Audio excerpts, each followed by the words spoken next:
र आज 19 अगस्त 2022 लामाहट्टा बस्ती ward number 16 सिमाना गाउँ स्थित राधाकृष्ण मन्दिरमा आज श्रीकृष्ण जन्म अष्टमी पूजाको आयोजन गरिरहेका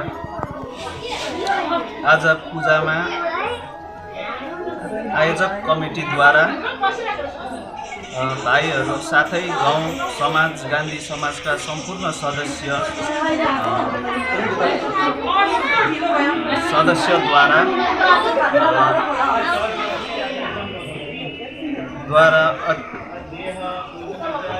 तन मन धनको साथै खटिएर यस पूजामा सफल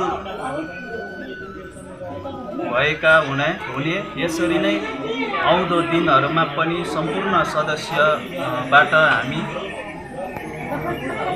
कृष्ण जन्माष्टमी मनाउन भनी आशा राख्दछौँ। धन्यवाद।